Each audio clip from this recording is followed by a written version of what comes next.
Coach, 8 or 24, which Kobe had the greater legacy for you? I had problems with both of them, so it didn't matter. But you could take either one of them, the Hall of Fame caliber players. And the one thing you take away from Kobe Bryant, and for any young kids that are keeping up with basketball, is just the intensity that he played with, the intensity he worked with, the intensity to win. I mean, just his overall approach. Some people call it killer instinct, some people call it assassin. Was just a laser-like focus to win.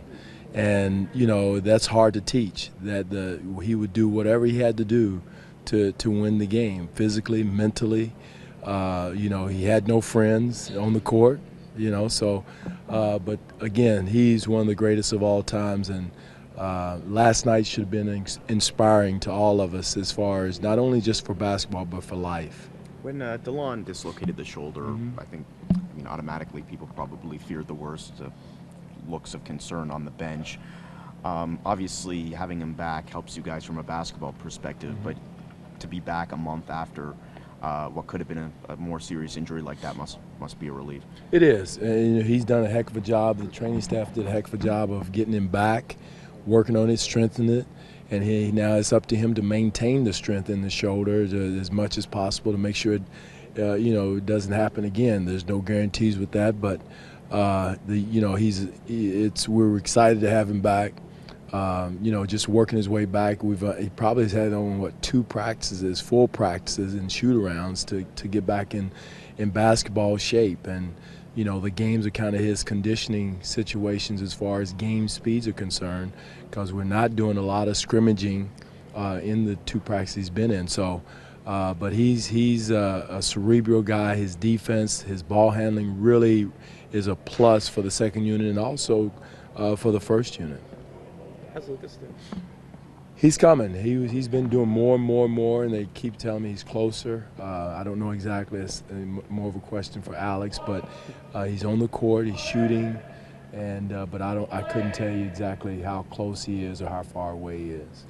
When your opponent is Charlotte, obviously with Coach Clifford being away, do you notice the style change with Silas there? No, they're the same team, and the same. I don't care who's coaching, who's playing. Charlotte's always been an issue with us at Charlotte. So we got to go in with our antennas, a mental toughness. It's a tough place to play. They played with confidence last night against New York. They spanked New York really well. So we got to go in with our high beams on and ready to play, compete, and not go in and look at a record. And their style of play is physical. Dwight Howard, Kaminsky's playing at a very high level, shooting the ball very well. And plus this time they have Kemba Walker back, which they didn't have when we played them here. So a lot of challenges, a lot of things we got to go in mentally and physically ready to compete against. There seems to be a lot of streaks going on in the league. Houston's got it going on. Boston had it. Cleveland's been on it. Do you guys feel a need to keep going with where you've been at? Again, I said this earlier, Michael. The East is up for grabs. I mean, from first to eighth. You can't take – there's nobody, whether it's Cleveland, Boston, us, nobody can take a week off or you're going to be feeling the pressure. So every game's important, which makes it a great conference race. But also, too, it makes every possession, every game important, no matter who you're playing.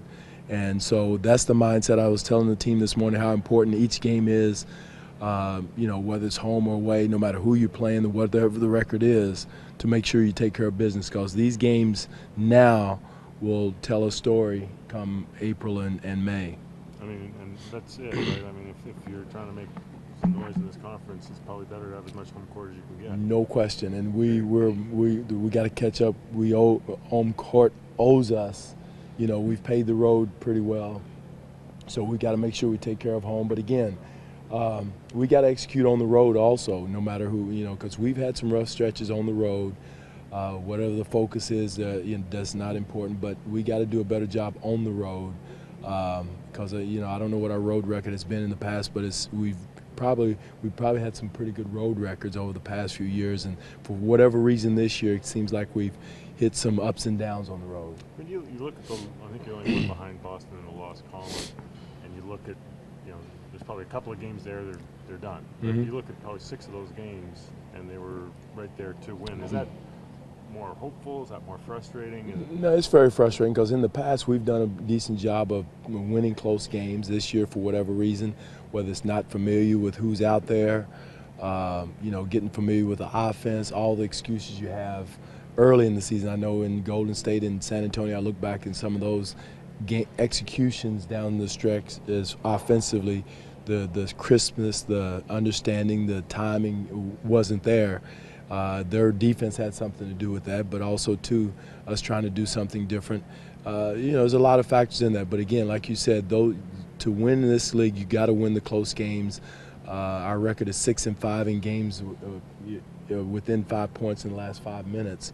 So you want to be in that ballpark when you're at that number in the last 5 minutes of the game, and that's execution time on both ends of the floor, but mainly offensively because the opportunity to space the floor.